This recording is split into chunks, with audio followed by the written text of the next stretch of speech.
podem acarretar atrasos desnecessários no julgamento. O bom senso recomenda que pragmaticamente eu me reposicione. Realmente, adiar o enfrentamento no mérito dessas 4 demandas acarretará inaceitável demora na conclusão do processo, não se podendo peremptoriamente excluir, inclusive, a futura perda de objeto. Estou convencido que não ocorrerá isso. Mas nós não temos bola de cristal para prever o que vem depois. E o Napoleão. Pois não. E os presidentes de partidos? Não. Ele ouviu os presidentes do partido por escrito Por escrito. e considerou Então que esses presidentes não estavam nas funções quando os fatos se deram. Mas, veja, o presidente do PROS, eu acabei de consultar aqui, é o mesmo. Sim. Mas veja, ministra Luciana, aí já se manifestaram por escrito. Não há a necessidade de oitiva. Porque, do contrário, eu já disse a Vossa Excelência, vou repetir aqui, nós não podemos transformar este processo num universo sem fim. Nós não podemos ouvir Adão e Eva para que intime a serpente. Concordo plenamente, ministro, mas veja só, eu preciso entender os critérios para que possamos, porque estamos a deferir aqui, Vossa Excelência está propondo... Vamos ser muito transparentes aqui, ministra Luciana. Não há necessidade de nós não dizermos o que está por trás de tudo isso. Nós temos que evitar a procrastinação. Aqui, este processo não é para ouvir Adão e Eva e possivelmente a serpente. Ministro, não estamos aqui a procrastinar nada. Vossa Excelência Eu acaba só de estou trazer dizendo a Vossa uma Excelência a questão... minha opinião qual é. Aqui nós não somos, nenhum de nós, noviços e nem os brasileiros todos que estão sentados aqui e os milhões que estão lá fora. Nós sabemos exatamente o que está diante de nós. Aqui não é para julgar procedente ou improcedente a ação. Vamos analisar os fatos que estão postos, tal como estão postos. São 7 juízes que todos nós, graças a Deus, temos todas as condições de analisar esses fatos com a maior imparcialidade. Agora, não vamos querer ouvir Adão e Eva e a serpente. Não se trata disto. Não se trata Concordo disso. em gênero, número e grau com a preocupação da Corte, de todos os ministros, em prestar a jurisdição da melhor forma. Nós estamos Escrevo de acordo, suas afirmações, estamos de suas acordo. palavras, mas a minha preocupação não é essa. Veja, Vossa Excelência está encaminhando um requerimento, uma proposta ao tribunal com base no requerimento feito pelo Ministério Público para que ouçamos mais 3 testemunhas. Então, já estamos ouvindo mais pessoas alargando ainda mais a instrução. Mas são necessárias. Sim, mas veja... São absolutamente necessárias. Os presidentes de partidos políticos já se manifestaram. Por escrito, no prazo de 24 horas, ministro, para eles se manifestarem sobre fatos que estão sob sigilo. Veja, eles foram. Não, pelo contrário, foi aberto para eles, levantado o sigilo. Tem despacho meu nos autos. O sigilo dos depoimentos... De tudo. Inclusive eles, da Odebrecht. Para eles também. Se Vossa Excelência quer saber, 24 horas... e a sua pergunta é esta. Vamos, de novo, ter toda a transparência. A pergunta de Vossa Excelência é se foi levantado o sigilo para esses advogados da Odebrecht, dos depoimentos da Odebrecht. Foi. Não, para os presidentes dos partidos. Para os seus advogados. Foi. Dos advogados presidentes dos partidos. Todos os advogados dos partidos. Perfeito. Todos. Mas eu entendo que em 24 horas não é... Veja, são mais de 700 páginas dos depoimentos dos empresários da Odebrecht. Foram entregues a esses advogados os pontos em que os seus partidos são citados, exatamente para evitar a procrastinação. Sim, eu entendo que 24 horas é um prazo muito razoável. Talvez como uma orientação do encaminhamento. E eu fui informado que não foram 24 horas, foram 3 dias. Vossa Excelência, me permite, Sua Excelência diz, por uma questão pragmática, não me parece Se a lei diz em 5 dias, nós tratarmos aqui agora de 2 dias a mais ou dias a menos, sendo que na Justiça Eleitoral os dias não se considera sequer os dias úteis, que é algo que talvez o tribunal possa no futuro, não neste caso, voltar a examinar, mas nós estamos aí basicamente tratando de uma diferença mínima ao meu ver, toda a segurança que se tem que dar à defesa poderia ficar comprometida por uma parcela mínima. Eu peço Vênia para entender que o prazo tem que ser 5 dias, determinado. Eu queria, presidente, se me permite, dizer que o prazo de 2 dias não passou in albis, foi plenamente utilizado. Nós temos alegações finais, eu vou repetir, de 200, para dar o número preciso, até em homenagem ao Dr. Flávio Caetano e a sua equipe, de 213 páginas. Ministro, quantas páginas tem o processo? Como? Quantas páginas tem o processo total? O processo tem muitas páginas, mas está disponibilizado a todos, inclusive a Vossa Excelência, desde o início. Sim, veja, mas cada por ato isso, processual neste processo está à disposição, não apenas de nós ministros que estamos aqui, mas pela primeira vez à disposição de qualquer brasileiro. Então, se dizer que chegou-se, de repente, para julgar, sem ter tido acesso aos autos, a decisão, o voto do relator, aqui se tem todas as peças processuais. E eu imagino que nenhum de nós deixa esta oportunidade passar em branco. Cada um de nós vai se preparando para este momento de julgamento que em algum dia do mês ou do ano vai chegar. Então, eu me posiciono no sentido de que é o simbolismo também. Não é porque são 2 dias a mais ou 3 dias a mais, mas a ninguém se deve dar prazo maior do que o estabelecido na lei. E aqui 2 dias foram concedidos, extremamente bem utilizados, e se conferir mais 5 dias, nós teremos 7 dias. O ex-governador do Rio de Janeiro, Antony Garotinho, poderá voltar para o hospital. Essa determinação é da ministra Luciana Lócio, do Superior Tribunal Eleitoral. A decisão ainda precisa ser analisada pelo plenário do TSE. Bom, a magistrada também pediu que, depois da conclusão de vários exames e procedimentos médicos, o político fique detido em regime domiciliar. Garotinho passou o dia em uma unidade de saúde do Complexo Penitenciário de Bangu, no Rio de Janeiro. A ex-governadora e prefeita de Campos dos Goitacazes, Rosinha Garotinho, mulher de Antony Garotinho, esteve no Complexo Penitenciário de Bangu para fazer uma visita e levar remédios. Ela negou que o marido tenha privilégios no Hospital Municipal Souza Aguiar, no centro, onde ele estava internado. Eu não dormi no CTI, bastava ele perguntar aos agentes da Polícia Federal que estavam lá, que dormiram no CTI com ele. Agora me deram uma sala onde eu fiquei sentada numa sala. Isso é regalia? Um áudio gravado ainda dentro do hospital mostra que Garotinho teme pela vida. Eu não vou. Isaías do Borel, tem um monte de preso lá. Que foi tudo eu que botei na cadeia. Não vou ficar o cacete, eu não peço. Eles estão doidos para me levar para lá para me matar. Sabe, quarta-feira eu tenho reunião com o Dr. Janot para entregar o resto da quarta-feira. Isso tudo foi armado. Eu não vou, cara.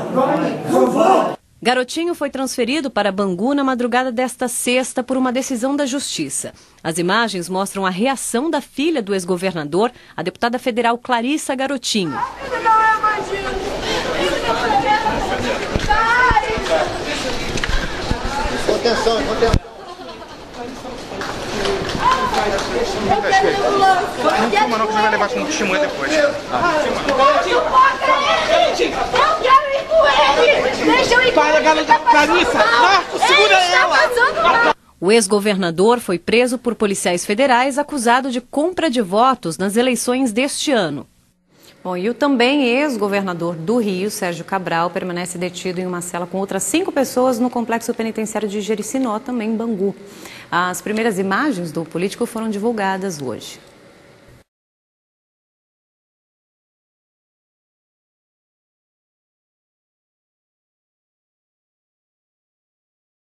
Minha gente, hoje é aquele dia assim lembra aquelas grandes notícias que iam acontecer e não aconteceram? Exatamente por aí. 3 casos ontem em 3 territórios distintos, no Executivo, no Legislativo, aliás, todos no Legislativo e no Judiciário. No Executivo não aconteceu nada. Remetem àquela discussão que às vezes eu provoco aqui no nosso bate-papo inicial sobre a efetividade das coisas, né? A sociedade brasileira evidentemente está num grau de impaciência que não é diferente daquilo que a gente verifica em vários outros países, né? Com as pessoas, os cidadãos, cada vez mais exigentes em relação aos governantes, à classe política, ao Estado, em última análise, querendo ver coisas diferentes do que sempre tem visto, né? Então, vou dar o exemplo aqui do Paraguai, né?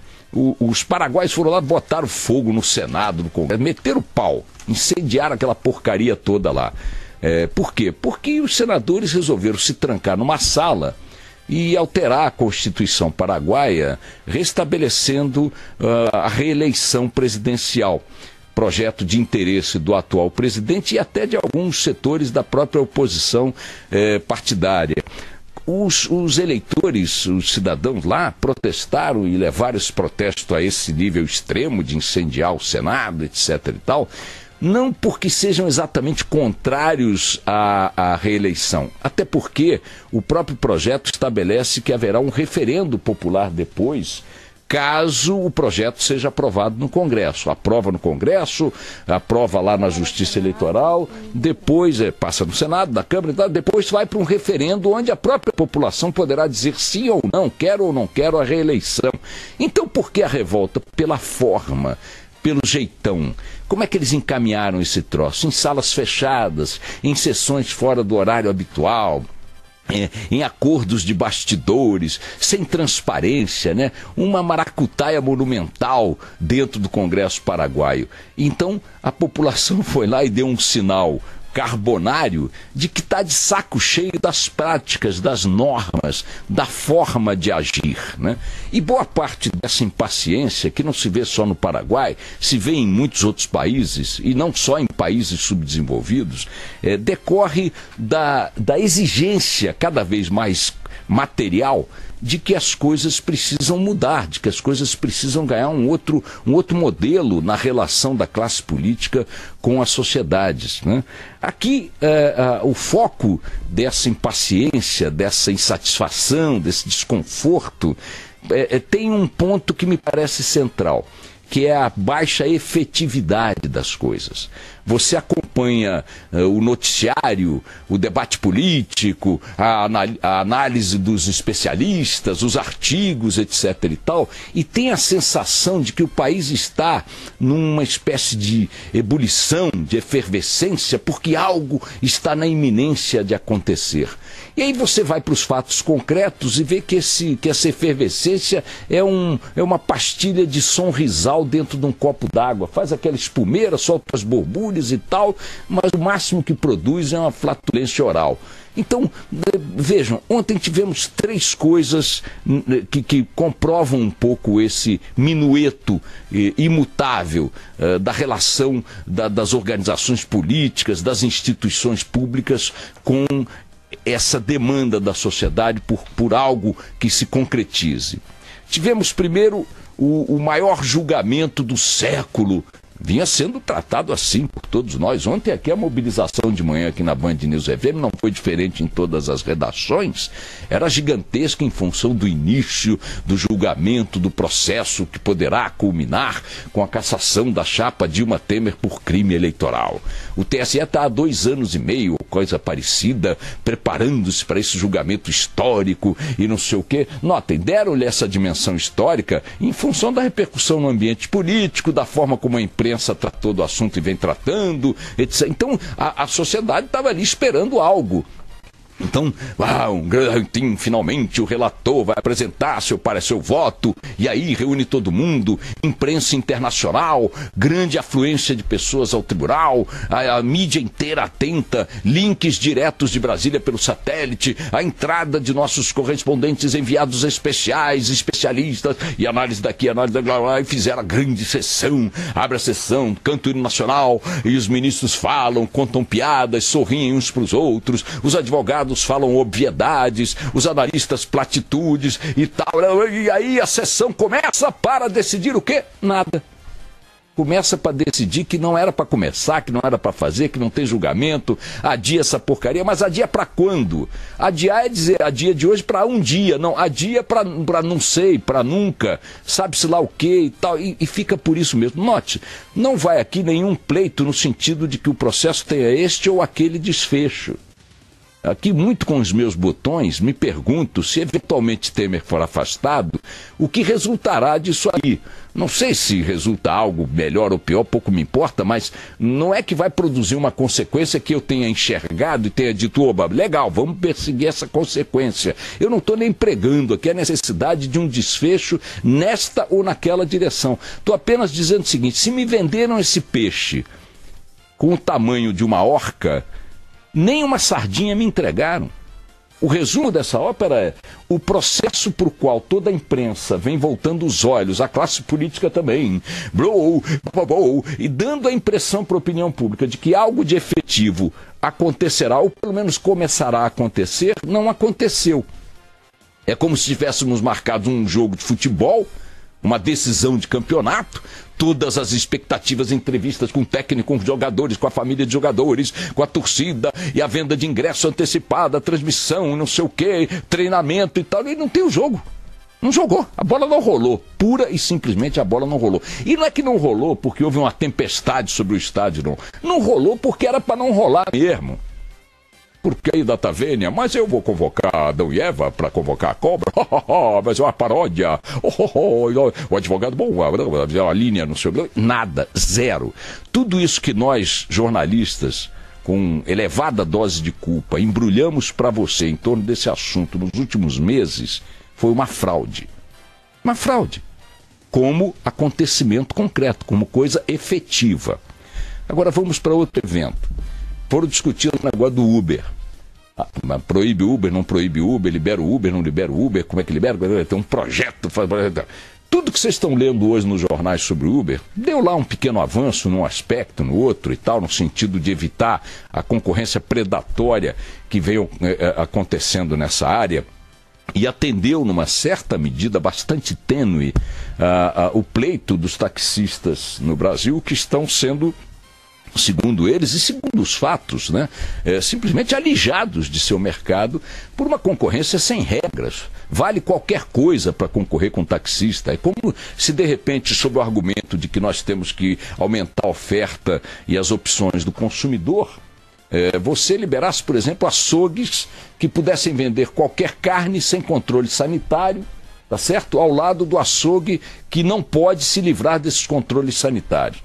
Então vale carne de cobra, carne de rato, carne de lagartixa, sem controle sanitário, sem fiscal, sem parede branca, sem refrigeração na temperatura determinada pela lei, sem não sei o quê. O mesmo tipo de mercado, fazendo a mesma oferta, sem seguir as mesmas regras e, portanto, numa concorrência predatória para com o açougue que lá estava submetido a toda essa legislação. Avançou nesse sentido de entender ali que o Uber precisa ter uma regulação e tal, mas disse o quê? Cadê a efetividade? Olha, quem vai decidir esses detalhes são as prefeituras. Então agora vai para o Senado, que pode fazer uma série de emendas, depois vai para a sanção do presidente da República, que pode vetar alguns artigos, e aí depois disso tudo pronto e embrulhado, também depois de uma grande expectativa, um oba-oba, cada prefeito vai ter que dar a martelada final, sabe-se lá quando, ou seja, a crise, e ela existe, seja lá que configuração tem, que motivações tem, seja lá quem estiver com razão, o fato é que a solução não se deu. Como não se dará num prazo tão curto, as tensões e os problemas que geraram essas tensões continuam também nesse território, porque a banana caiu, o abacaxi caiu no colo dos prefeitos. Aliás, É por ali mesmo que tem que se decidir. Mas o fato objetivo é que nada de concreto aconteceu. Terceiro fato do muito pelo nada, reforma política. O ilustre relator da reforma política na Câmara dos Deputados, cujo nome nem é relevante, não faço ideia, apresentou seu projeto de reforma política, seu voto, seu parecer. A reforma política vem aí. O que é a reforma política? É uma demanda da sociedade brasileira há décadas, há séculos, sei lá, e está mais do que atrasada, mais do que necessária. A sociedade brasileira não aguenta mais lidar com a classe política da forma como ela se conduz, da forma como ela se comporta, com as regras que ela criou para ela mesma, com as blindagens que ela construiu para ela mesma. Então, o que tem nesse voto, nesse parecer do relator e tal, da reforma política, também muito badalada, anunciada como grande evento pela imprensa? Tem alguma discussão sobre o fim do voto obrigatório? Não. Tem alguma discussão sobre limitação de gasto de campanha? Não, pelo contrário. Introduziu lá a criação, o aumento do financiamento público. Financiamento público o quê? Nosso financiamento para as campanhas. Pode chegar a 5 bilhões de reais, segundo Mônica Bergamo, passa de 2 bilhões e meio, segundo o próprio relator. Quer dizer, a reforma política não diz para os caras, você quer ser candidato, Barão? Enfia a mão no seu bolso, pede a sua mãe ajuda, aos seus amigos, naqueles que acreditam em você, financia sua campanha, vai para as redes sociais e tal, até porque você já tem horário eleitoral gratuito na televisão e no rádio, e por ali você vende o seu peixe, se vira. É como se você disser, eu quero abrir uma sapataria. Você quer ser comerciante, vender sapato? Então, peraí que eu vou arrumar um financiamento público para você virar sapateiro. Ou para virar vendedor de sapato. Não, eu quero voar de asa delta, então eu vou criar um financiamento público para você voar de asa delta. Quero ser médico, então vou criar um financiamento público para você abrir uma clínica. Senão você não abre, senão você não faz. Agora eu quero ser político. Não, aí tem que ter financiamento público. Tá bom, eu topo que tem que ter algum financiamento público. Mas por que as campanhas precisam gastar 5 bilhões de reais? Não se discutiu esse aspecto, pelo contrário. Criou-se a tal lista, ou sugeriu-se a criação da lista fechada. Muita gente diz que é um absurdo, que os partidos vão encontrar uma maneira de perpetuar as suas oligarquias, né, os seus figurões, garantindo a eles a eleição mais confortável, blindando-os das consequências da perda das imunidades. Não se discutiu redução de imunidades, não se discutiu a celeridade em processos de ética, de julgamento por delitos dos parlamentares. Não se discutiu prioridade para a tramitação, e aí sim blindagem de projetos de iniciativa popular. Os projetos de iniciativa popular passam pela população, recolhem 2, 3, 4, 5 milhões de assinaturas, chega lá, eles tratam como papel higiênico. Não teve nenhuma linha sobre isso. É proibido desfigurar projeto de iniciativa popular. Projeto de iniciativa popular tem que ter tramitação célere, prioritária. Nada. Não discutir redução de gastos de gabinetes, prerrogativas, cota de passagem de selo, automóvel, gasolina, e o diabo, número de assessores, número de cargos comissionados. Não se discutiu controle de gastos do Congresso e das casas legislativas. Não se discutiu redução de bancada. Pergunta a qualquer brasileiro se ele acha que tem que ter bancada ou não tem que ter bancada. Para que serve Câmara de Vereadores, por exemplo? Não se discute. Quer dizer, a reforma política que, de certa maneira, mereceria esse nome, não apareceu. Isso depois de muito blá blá blá, de muito editorial, de muita manchete aqui na Band News FM e em todos os jornais. Então a ausência de efetividade nas coisas transforma tudo isso num grande teatro, sabe, de bonecos, onde tem música, tem luz, tem cor, tem o diabo, mas você sai dali com a sensação de que não assistiu nada, que o ingresso que você pagou não foi dinheiro jogado fora. É nessa ausência, nesse marasmo, com discurso de maremoto, que a gente está vivendo aqui no Brasil. Não só nessas 3 áreas, nesses 3 exemplos que eu citei, tem um monte. A gente vive um clima de tensão na sociedade, uma expectativa de que algo precisa acontecer, num discurso. Vê as redes sociais. A sensação que você tem é que as pessoas estão na iminência de infartar coletivamente pela demanda por acontecimentos, por mudanças. E está lá a classe política, as corporações públicas e tal, as instituições caminhando naquele seu finge que está se mexendo para a gente ficar aqui mesmo. né?